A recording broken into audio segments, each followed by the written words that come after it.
Man, that gets me every time. I listen to it, and I swear I get goosebumps on my arms every single time. And that is exactly why I have a poster behind me and the DVD right here. Because I think I've seen Inception. I've seen Inception like 6 or 7 times. And that part when Joseph Gordon-Levitt's character is in the hallway and he's running on walls, but I mean, he is running on walls. They make it in past films. They did things like,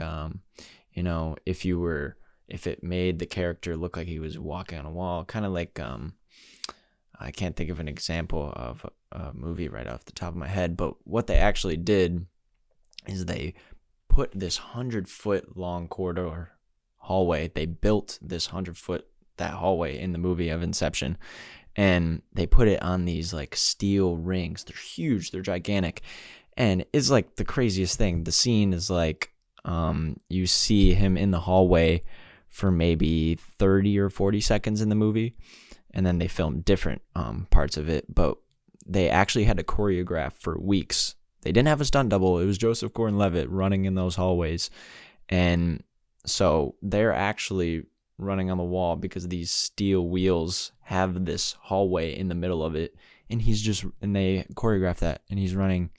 And I think just all of it together, because of how I like movies and the fact that, they put all that time, first of all, the money. I mean, I can't imagine building what they built. It probably could have cost them 50 grand, probably more, honestly, because you got to hire the people, and then it takes weeks. That's probably the massive chunk of change right there, is that part in the movie. And then the score, what we were just listening to, like Hans Zimmer, that score into that scene, it's just incredible. Everything that goes into it, it's purely, that's probably where my love for movies comes from, is just that magic. Like, you don't get that anywhere else. All that time just spent just so we in the theater, or if you're at home watching the movie, can see that. Like, they spent weeks just trying to film this 30-second clip, and then they spent time after the movie was filmed for the score. It's unbelievable. But anyways, I digress. I just wanted to start off just by talking about that, because I guess get goosebumps every time I listen to that. That's Dream is Collapsing. If you wanted to listen on Apple Music, it's Dream is Collapsing, Hans Zimmer, if you didn't know. Anyways, this is going to be my first podcast. I'm very interested in movies and going into the filmmaking industry in the future. So I really wanted to start this off now, just because I feel like I'm at a good point in my life to do this. I mean, most of my people that inspire me, directors like Quentin Tarantino, Christopher Nolan, they didn't go to film school. So I'm in film school, or I wouldn't say it's film school. I'm at a university. I take classes like history, stats, chemistry. So I wouldn't really say it's film school, because I feel like film school is like, you're filming, you have a camera, you film, that's all you do. I feel like that's film school. Like what Roger Deakins did in London. He went to film school for a year. They gave him a camera and he learned how to make movies. I'm here, it's more of the step by step, this is what happened. This is the history of film. This is how you use a camera. This is like how you edit. It's kind of like all the steps. They don't really let you learn on your own. You're being taught how to learn and how people learned back then. So school is weird with film at a university. It isn't the best thing, I would say, because it's really random. It's really random, and I feel like I get most of my information online, Google. Almost of everything I feel like I know is because of Google and podcasts and interviews and YouTube and movies.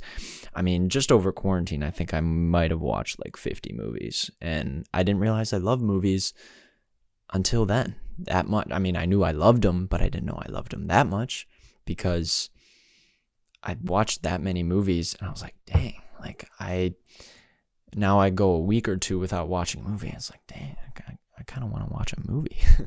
So it's very interesting. So I want to start this podcast right now. I'm going to be talking about movies. I want to be talking about productions. I want to be talking about directors, writers, cinematographers, actors, whoever, like facts, that kind of thing. What I want to talk about in this podcast today is the movie Mank. It is directed by David Fincher, who has done Seven, Gone Girl, The Social Network, Girl with Dragon Tattoo, Panic Room, and he recently has been producing and has directed some episodes of Netflix Mindhunter. It's a great show. There's only 2 seasons of it, and the third one, we don't know if it's coming out yet. The actors are down to do a 3rd season, so please make it happen. Because, no, I won't give any spoilers, but I just want them to do season 3 because it's a great show. Anyways, so I want to talk about Mank, but I kind of want to give like a rundown of what this podcast will be like. I'm going to be uploading the video onto YouTube, and hopefully I can find a way, because right now I just jumped into this. I have a mic standing. This mic is on a box right now, so my desk is actually like a few inches lower than where this mic actually is. So I'm kind of doing this on the fly. I'm just recording this on my phone. I have this mic. I've had this mic for years, and I think I should be able to do some editing and make it sound good. Right now, I don't know if this is going to be sounding interesting right now. If people are listening to this and it's been 9-ish minutes, I hope I can make this more interesting. This is an introduction video, so I'm kind of giving a rundown of what I want to be doing. So you might want to skip till later if I'm talking about Mank, because that's what I'm going to get to a little bit later on. But right now, I'm going to just give an introduction of what this podcast will be. I've repeated myself already. Sorry about that. So I want to make this podcast to give information to people who don't know that much about movies, or hopefully might know stuff about movies. I'm kind of going for this audience that might know about movies like myself, has a good grasp on what goes on and what is in a movie. Like, I watch a movie now and I'm like, oh yeah, that was filmed on set, like in Hollywood. I was like, oh, that's filmed on location. I know what lens they use there. That's anamorphic, or that was a telephoto, or yeah, they probably did this take many times, or, you know, it's just all that stuff goes through my head. Some people who watch movies, you know, it's just like, okay, it's a movie, it's good. It was a good watch, you know, it's fun. But for me, it's a totally different experience, and that's why I think I love watching movies so much, is because the more I learn about it, the more fun I have. It's like, dang, like, how did they light that? Like, is this like all visual effects, or is it practical? So I just have fun watching movies because of that. So, yeah, it's a really good time, and that's the main thing of what I want this podcast to be about, is just to bring that magic of movies to the podcast and talking about more about it. And the whole reason I'm doing it is because I want to put myself out there. I feel like as of right now, the age I'm at, I don't have as many connections as I would like. I mean, I'm only 20 years old. I'm giving myself a little bit of benefit of the doubt that I don't have that many connections. Hopefully I'll be able to get there. And I feel like I've been putting videos on TikTok and uploading them to YouTube after I put it on TikTok. And hopefully that, you know, gets some traction, gets some audience. And that's how I can make a name for myself. And then hopefully maybe make some money in the future. And then I can either make those connections to work on things, or have enough money to produce my own stuff, like independent films. So that's kind of what I'm going for here. That's like the main focus right here, is that I'm doing this because I want to make movies. I want to direct. I really just want to work on movies. That's the main goal here. That's the main goal, is to work on movies, because I'm very passionate about it. And I don't meet many people who are passionate about movies per se, but passionate about many things. And I feel like I have found this niche in my life, and I feel like I'm so blessed to have that, and I'm not going to let that go to waste. I'm not going to let that go to waste, because it's just like a weird feeling. Like, you get this feeling in your gut, or like your heart, and you like hear yourself think about all these things that you want to do because you have this passion. I don't know if other people are like that, but it's just like, man, like every day in my head, it's like, man, like I see cool lighting, or like if I think of an idea and it's like, dang, I want to like put that out there so people can see. I think that's my problem too, is I put videos on TikTok or YouTube, and it's like I check the numbers, I check the views, if it has likes. And even though I enjoy making those videos, even if they didn't get likes or views, it's like that's the part that I'm worried about, is like if people like the stuff. Because like if I made a movie, obviously I want people to like it. That's the whole point, right? The movie's got to make money. It has to be liked, or else it's not going to be successful.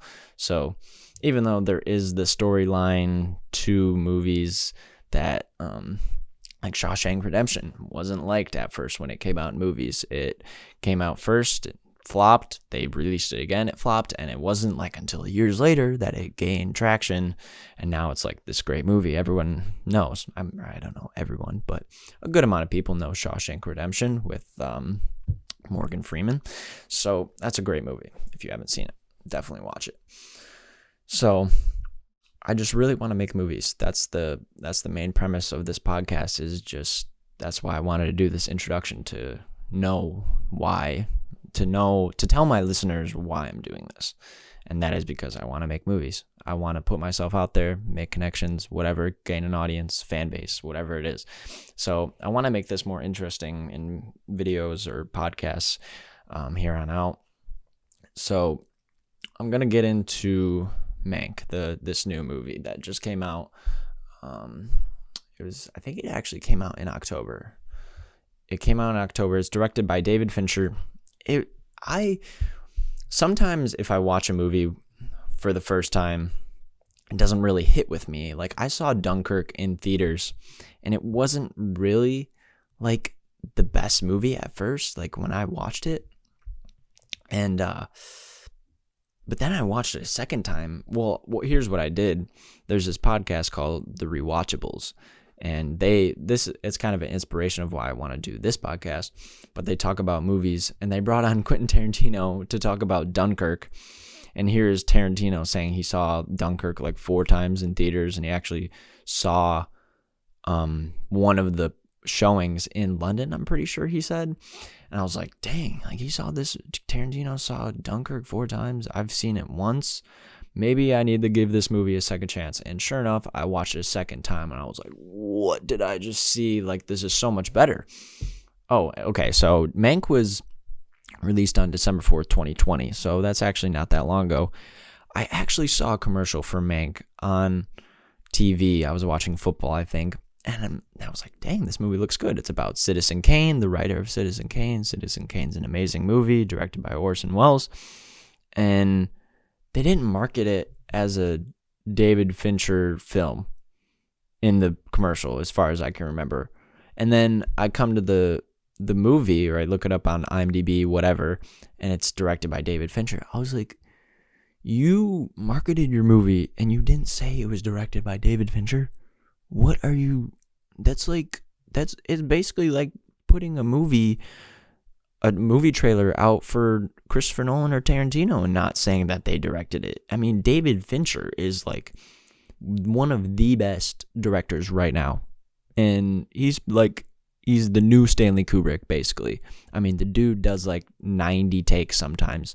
The first scene in Social Network with Rooney Mara and Jesse Eisenberg in the bar or whatever, that took 99 takes. 99! That's no joke. That's like Stanley Kubrick level of just pure, like, going at it. And that could have taken him a week to shoot. I can't remember. I actually watched a Social Network documentary. It was very great. It was just on YouTube. But anyways, we're going to talk about Mank. David Fincher, he's directed Seven. He's directed Panic Room, The Game. I'm trying to go in order here. So let's see. Social Network, Girl with Dragon Tattoo, Gone Girl, and then he's directed some of the episodes, and he has produced Mindhunter. And so now he comes out with this new movie, Mank. Everyone's like, oh my gosh, new David Fincher film, Mank, like, this is awesome. It's about Citizen Kane. I mean, to film nerds, it's like, okay, this is really cool. He's making a movie about the writer of Citizen Kane. That's awesome. Maybe to like the general public, it's a black and white film. It's old. It's kind of, maybe the general public isn't going to like this film. I mean, if you look at his past films, like The Social Network, who's not going to like a movie about the invention of Facebook? I mean, everyone's going to grasp that. It's like one of the biggest topics of the 21st century is Facebook and social network and social media and being online. And there is like a line where Justin Timberlake is like the whole social network reimagined, or whatever. I can't remember the exact line, but he's like reimagining communication, whatever, conversations, and it's all going to be on social online. That was back in early 2000s, and look at where we are now. That's exactly what happened. We lived on farms, and then we lived in cities, and now we're going to live on the internet. So social network is liked by everyone. He comes out with Girl with the Dragon Tattoo, which has been made in Swedish, and it was like a readaptation of the book and also the movies that they made in Sweden, and they did a fantastic job with Rooney Mara and Daniel Craig. They're both amazing in the film, and it just the dude has Trent Reznor and Atticus Ross. I'm pretty sure I'm getting that name right. And they have done the score in Social Network. They've done the score in The Girl with Dragon Tattoo. They also did it in Gone Girl, I'm pretty sure. Did Mank, and like David Fincher's old films. And that's where this movie comes into play, because they wanted to make it look, David Fincher himself said that he wanted to make the film look like it was found in Martin Scorsese's basement. And they succeeded on that, definitely. I mean, if you go into the film watching the movie and saying, okay, this is a film that could have been found in Martin Scorsese's basement, I'm in. I mean, it's like, why wouldn't you want to watch that? So what they did to make it sound like that is, so David Fincher actually showed the film to some people before, and they were like, wow, like what's going on with the sound? It sounds so warm, and it's analog. Analog is what they use to record this. I'm pretty sure. I'm looking at an article here by Vulture about the David Fincher Mank interview that was done by the New York Times. So they did this analog audio, and that is what I think goes into this film the most, is making it sound and look old. Because without the black and white and without the feel of like a movie like you're watching like Citizen Kane, you're not going to be able to have the feel you want it to have. And that's the whole point of this movie. So Citizen Kane had an aspect ratio of 1.37 to 1, but they went with a wider on Mank with 220 to 1.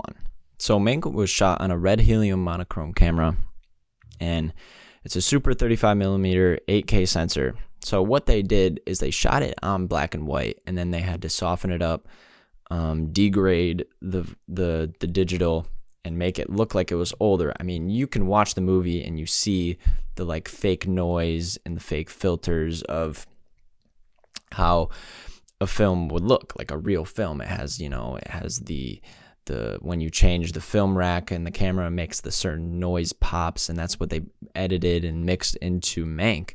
And then the same thing with the camera. They put in the little dots, and you see with old films, that's what you see. If a film has been gone through some aging, or if it's been messed with, scratched, whatever, you're going to see those little scratches on the film. And that's what they did with Mank, and that's super important to the movie for like a film nerd. Like that's like accurate. Like they did it the right way. So what they did, how they did some of this is, well, the camera side, but the audio side is even more important. They recorded with like some older mics, and they wanted to make it sound like it was an older film, and that's super important. So starting in the 40s, they started to record tape for movies. And it was actually, they used tape on, Night at the Opera, Queen, they had previously used 16-track tape, and then they went to 24 for the Night at the Opera. And that's why at the time that album was so expensive, is because they're transforming technology and everything's moving and going to this new stage. In the 70s, stereo overtook mono. So they're using stereo instead of mono. Now you're able to even get more tracks. It's like 48.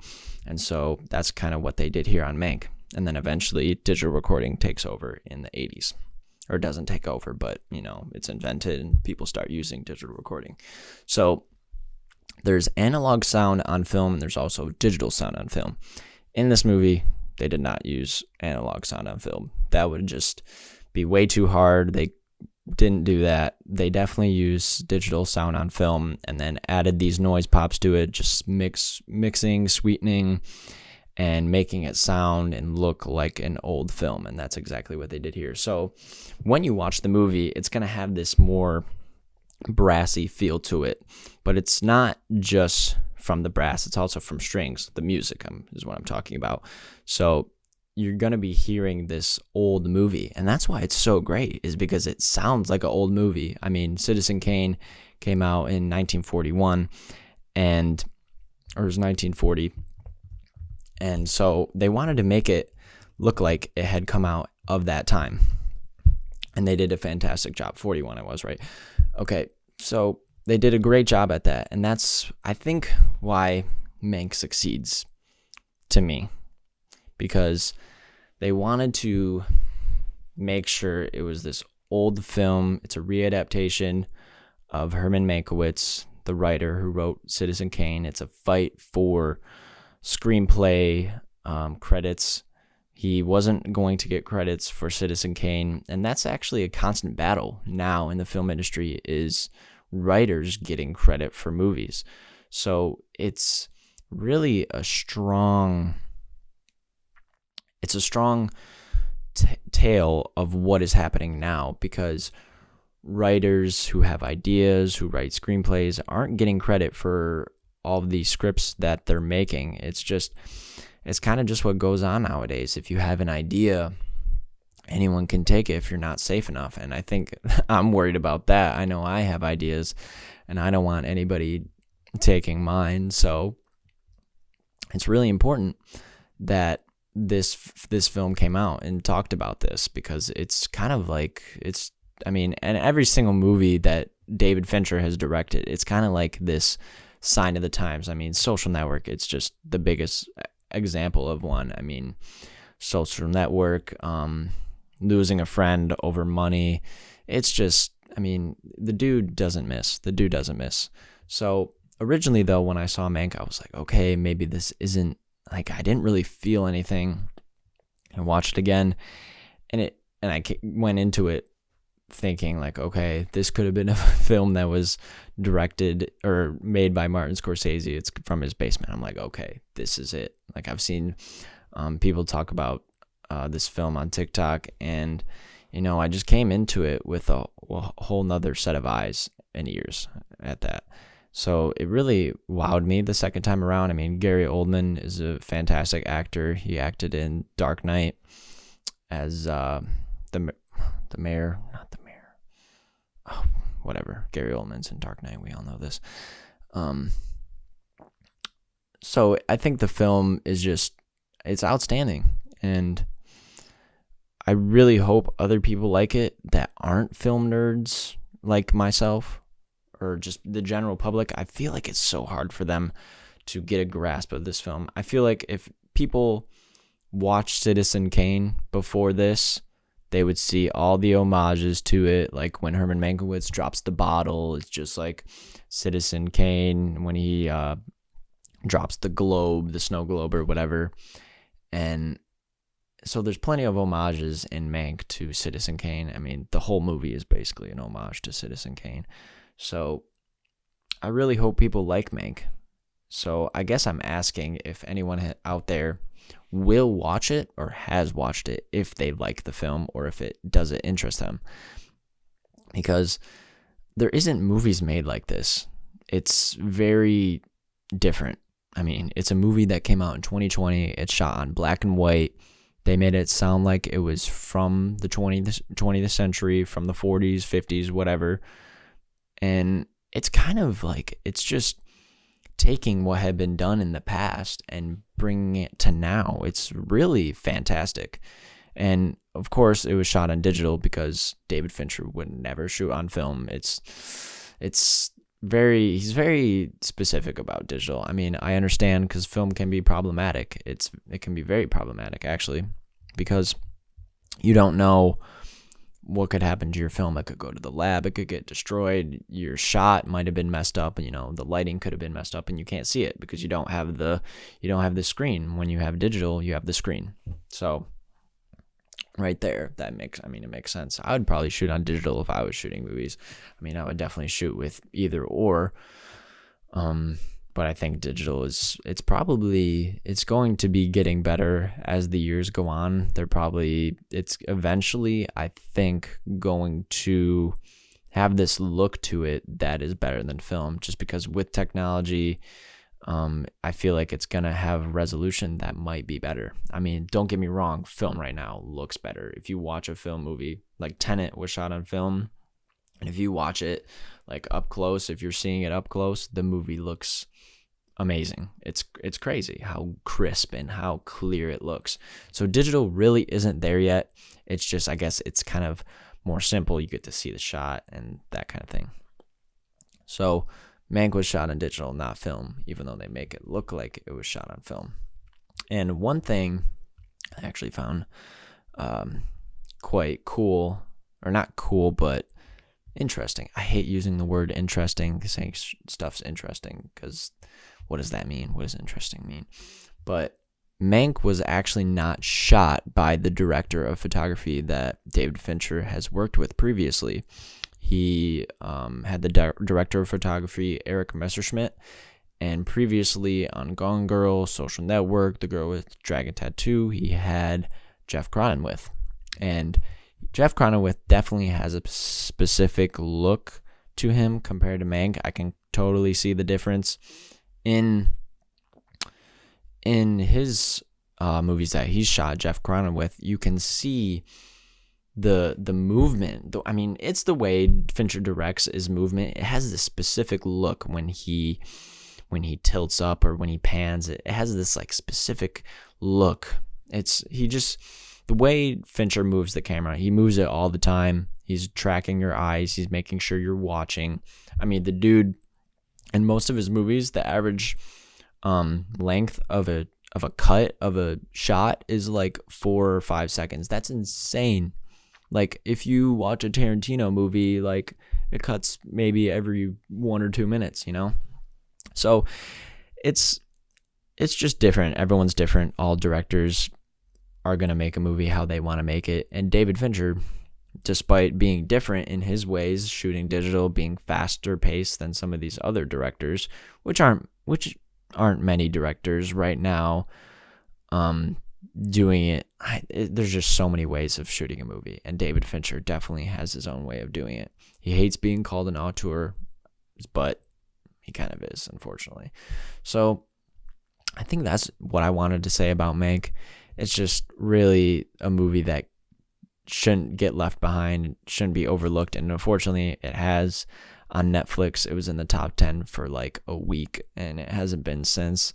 So it's kind of upsetting because the film definitely deserves some recognition. Hopefully at the Oscars it will, even though I have a hard time believing that it will, but if it does, that would be awesome. So anyways, that has been my first podcast.